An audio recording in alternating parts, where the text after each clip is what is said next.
இன்றைக்கி நான் வந்து சிம்பிளாக வந்து ஆலு மசாலா எப்படி செய்கிறதுன்னு சொல்லிக்கிறப்பறேன். வாங்க வீடியோக்குள்ளே போகலாம். அதாவது நான் ரொம்ப கம்மியான குவான்டிட்டியில் தான் பண்ணுறேன். 2 உருளைக்கிழங்கு மீடியம் சைஸ் உருளைக்கிழங்கு எடுத்து கட் பண்ணி தண்ணியில் போட்டு வச்சுருக்கேன். இல்லைனா கலர் மாறிடும்ட்டு நல்லா வாஷ் பண்ணிவிட்டு வெங்காயம் மீடியம் சைஸ் வெங்காயம், அதாவது 2 உருளைக்கிழங்குங்கிறனால ஒரு மீடியம் சைஸ் வெங்காயத்தை கட் பண்ணியிருக்கேன். ஒரு சின்ன தக்காளியை கட் பண்ணி வச்சுருக்கேன். நான் எண்ணெய் வந்து ஒரு 2 to 3 டீஸ்பூன் எடுத்திருக்கேன். காரத்துக்கு வந்து ஒரு அரை டீஸ்பூன் காஞ்ச மிளகாத்தூள் எடுத்திருக்கேன். நான் எவ்வளோ காரம் வேணுமோ அவ்வளோ போட்டுக்கலாம். நம்ம உப்பு வந்து தேவையான அளவு, சீரகம் வந்து ஒரு அரை டீஸ்பூன் எடுத்திருக்கேன். சோம்பு இருந்தால் சோம்பும் போட்டுக்கலாம்.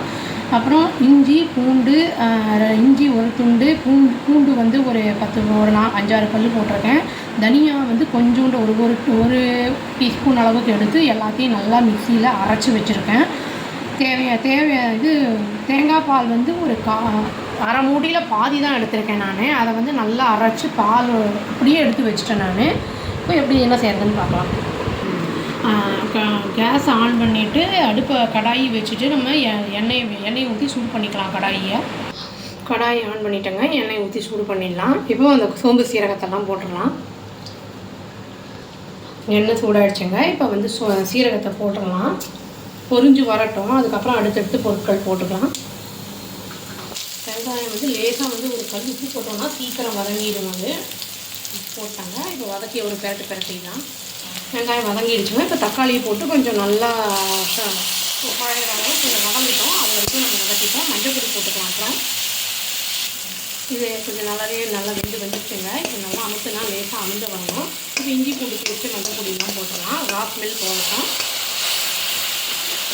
இப்போது இது வந்து மஞ்சள் பொடி, காரப்பொடி எல்லாம் போட்டுடலாங்க தேவையானது. இதெல்லாம் அவங்கவுங்க காரம், அந்த உப்பு அதெல்லாம் அவங்கவுங்க டேஸ்ட்டை பொறுத்து போட்டுக்கலாம். நான் எனக்கு தேவையான அளவு போட்டிருக்கேன். ரா ஸ்மெல் போட்டோம்.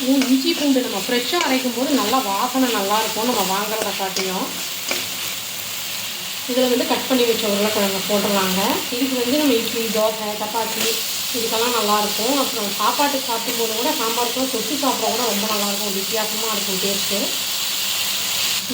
இப்போது இது ஓரளவுக்கு கொஞ்சம் வதங்கி இருக்குங்க. இந்த ஸ்டேஜில் கொஞ்சம் தண்ணி ஊற்றி நல்லா வதங்க விட்டுலாம். வேகட்டும் அந்த தண்ணியில். அப்புறம் நம்ம தேங்காய் பால் ஊற்றிக்கலாம். தேங்காய் வந்து அதை ஸ்வீட்டும் பண்ணி எடுத்துடலாம். இல்லாட்டியும் நம்ம வந்து அப்படியே கூட போட்டுக்கலாம். அவங்கவுங்க விருப்பம். வந்துருச்சுங்க ஓரமாக. அதுதான் இண்டிகேஷன் வெந்துருச்சுங்கிறதுக்கு. இப்போ வந்து தேங்காய் அரைச்சி வச்சுருக்கோம் இல்லைங்களா, அதை ஊற்றிக்கலாம். வேணும்னா விட்டுக்கலாம். சப்போஸ் வேண்டாம் அப்படின்னா வந்து நம்மளுக்கு காரம் கம்மியாகும்னா அப்படியே கூட சாப்பிட்லாம். நல்லா தான் இருக்கும். கரம் மசாலா கூட வேணும்னா போட்டுக்கலாம். அதில் விட்டுட்டு ஆஃப் பண்ணால் போதும். ரொம்ப வந்து கொதிக்கணும்னு அவசியம் இல்லை. டேஸ்டியான ஆலு மசாலா கிரேவி ரெடி ஆகிடுச்சு. இதுவே வந்து நம்ம கொஞ்சம் கெட்டியாக பண்ணோம் அப்படின்னா வந்து சாம்பார் ரசத்துக்கெல்லாம் கூட வந்து தொட்டு சாப்பிட்லாம். ரொம்ப டேஸ்டியாக இருக்கும். ட்ரை பண்ணி பார்த்துட்டு இப்படி இருக்குன்னு சொல்லுங்கள். அவ்வளோதான். Thank you. Please do a like, share and subscribe our channel and click the all option and tap the bell icon. Thank you.